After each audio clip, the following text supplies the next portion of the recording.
President of the European Parliament, President of the European Jewish Congress, President of the World Jewish Congress, Chief Rabbi, ladies and gentlemen, I'm extremely honored to be here personally and as President of the European Association of the Museum of the History of the Polish Jews and founding member of the EJCC. The fact that the current President of the European Parliament is a Polish personality, and the fact that Poland, a multicultural country per excellence, will soon share the Parliament is very important. I therefore feel comfortable here amongst you all. I also want to salute President Cantor, who endlessly works for a better knowledge of the Jewish people and the development of a peace relationship between Europeans. Naturally, we all know Elie Wiesel, who is not here, but who should have been here, for his past and present involvement. They deserve our gratitude, and of course, all the people here who remember the past should know how to build present and future on ethical basis. Ladies and gentlemen, as we stand in the final year of this first decade of the 21st century, I consider one compelling and ever unanswering disturbing question. How is it possible that our modern civilized society can stoop so low when deliberate, barbaric, inhuman attitudes and action can still today be perpetrated by human beings against fellow human beings? Humanity is once again at a crossroads, and only with an unprecedented level of communication and cooperation and appropriate education will it be possible for civilization to survive the challenges of our time. Old cultural traditions teach that in order that we individually and collectively are able to fulfill a destiny that makes sense for the humankind, we must always explore and discover with a critical and constructive mind. They also teach us that we must be merciful towards all others, thus recognizing that our common anthropology, our bodily dimension, implies a duty and an ability to connect with others. Three main elements are ever present beneath the extreme diversity of narratives. Morality and ethics. Mankind is endowed with means with which it can seek out or work continuously on morality and ethics, and it has a paramount responsibility to do so. Life. All of mankind must learn individually and collectively to respect and treasure all dimensions of human life, whether physically, intellectually, or spiritually. Knowledge.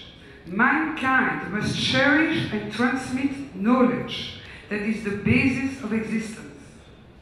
All traditions at their head teach and treasure these three critical elements unique to mankind, all which are vital components required for a connection with our spirituality, with oneself, and with one another. The challenge at hand is a straightforward one: to discover that this fundamental message is present in every tradition. The more one believes in one's tradition or discipline as a universal need, the more one can recognize its values in other traditions. This is why I'm so involved in the Evans Foundation that was founded by our family, where we do work continuously on harmonious living in Europe.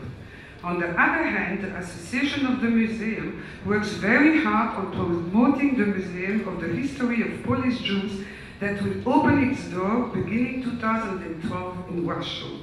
I do hope that Poland, meaning its political bodies and civil society, but also the world, Polish Jews community, and Polish Jews considering themselves as citizens of our little planet, as everybody is in fact, will understand this message. If one looks at another human being, an animal, a tree, or even a rock as a lower being, then hatred has a chance. However, if one switches and looks at any other living without judgment, peace building has a chance to progress, and hatred or destructive attitudes will have chances to diminish. Which one will win? This is our challenge for all of us. Let's give the example. Thank you.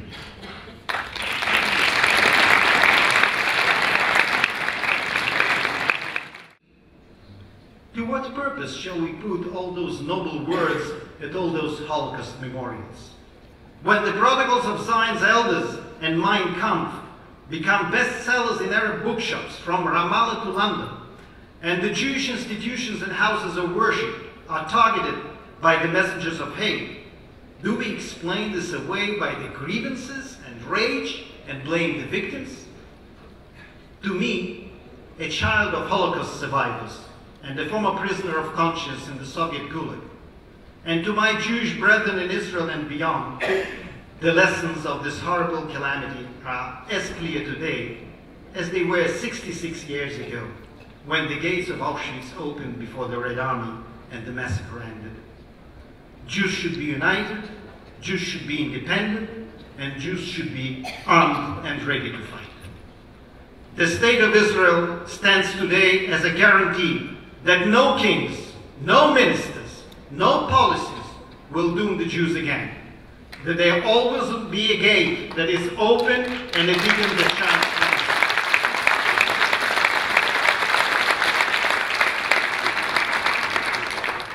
That is what never again means, ladies and gentlemen. It means lesson learned. It is 2011 now. And we are living a nightmare in which a fanatic with the mentality of a gangster, having violently subdued his own people, is relentlessly pursuing the ultimate weapon. He is threatening genocide and violence and is spreading the tentacles of conspiracy, war, and murder wherever he can. Let no one here doubt our commitment against those who openly promise today to finish what Hitler has started. We will defend our Jewish commonwealths to the final victory. But what about the lesson to the world? Not so long ago, the heart of Europe was convulsed again in the slaughter of innocents in Bosnia and Kosovo. And again, when the salvation came, it was too late for too many. In Africa, Middle East, Asia, we've been conditioned to accept as a way of life, not only genocide, but poverty, disease, starvation, corruption, dictatorship, terrorism, and religious fanaticism, which shame our common humanity. And we allow this all to go on, ladies and gentlemen, in the name of politics, interests, or even misguided progressive ideology of multiculturalism and anti-colonialism, when in fact it is really all about indifference. Those, after all, are quarrels in the faraway countries between people of whom we know nothing. But today's world is really too small for the sentiment of unity.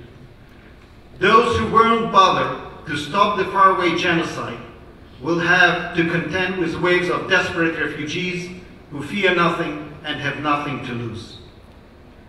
So let this grave occasion, on which we remember the day when the massacre ended, and the reckoning began, be the day when we commit ourselves to the world where indifference to the crime is as abhorrent as the crime itself. Let us never accept that there is some policy goal which is more important than the saving of lives. Let us recognize that evil does exist in the world, and let us make it our common commitment to confront and defeat it wherever we'll find it.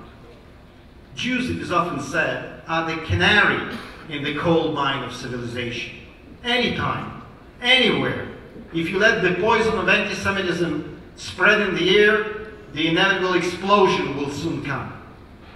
In its decision to recognize the International Holocaust Memorial Day, the community of nations had recognized that the remembrance of the victims of the largest genocide in history is necessary, so its lessons will be learned and applied globally. Let us all strive to make it so.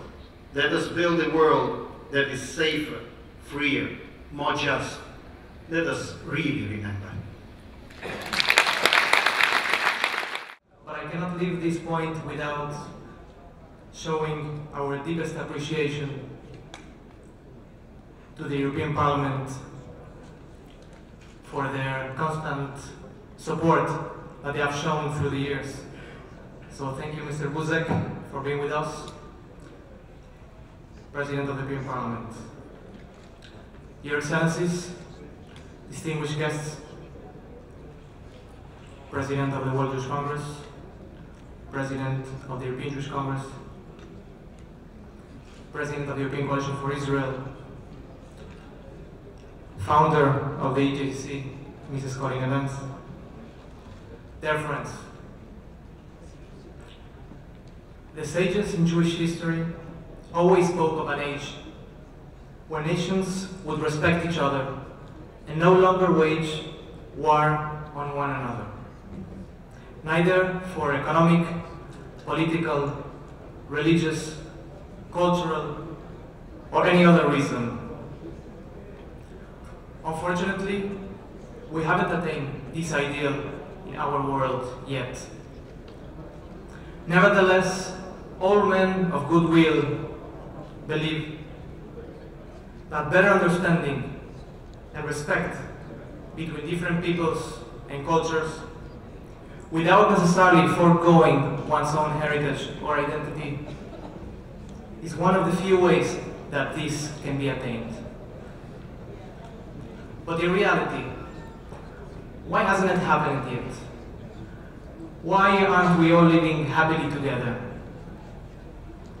Where then lies the problem to the resolution of such a simple idea? Perhaps it lies in the fact that in the past, human beings and the societies or nation states, they grouped themselves together, didn't always believe that they could protect themselves and guard their economic, political, and other interests through peaceful means. In other words, they wage war to conserve their advantages. Naturally, everybody wants to keep the maximum of benefit for themselves. They are not prepared to share their gains with others. We, human beings, have not yet fully learned the lessons of history, that our existence depends on the existence of others. Our continuity relies on the continuity of the others. Yes, it's true that we are all different, yet we all have one thing in common, which is to bring a better life and greater prosperity to our own peoples. In the past, the gain of one implied the loss to the other. In today's economic world, we have learned something new, that both parties can be beneficiaries. If we apply this principle to our social and cultural relationships, this is the win-win situation that we are all seeking, and that must displace the old and obsolete win-lose approach.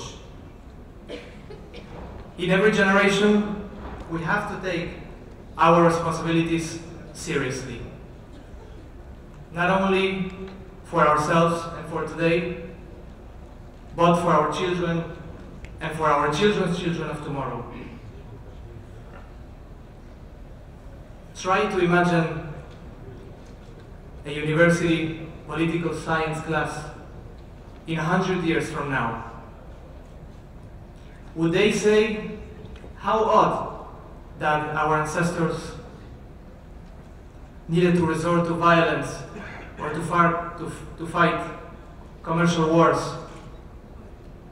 to protect and to assure their security or wealth. How curious they couldn't settle their differences in the obvious ways as is done today, whatever they may be. We only have one small home to live in, and we can only do this in peace and harmony. The European Jewish Community Center is committed to sharing Jewish values with the wider community because we believe that better understanding and respect of cultural differences and the creation of bridges between them is the most solid foundations, can provide the most solid foundations for a better future. There can be no better example in modern times of nations coming together of their own accord in peace than the European Union, created out of the ashes of the most terrible of all wars. May God bless this house and all of the European institutions, the EU member states, and their leaders, so as to continue bringing peace and prosperity for the peoples of Europe.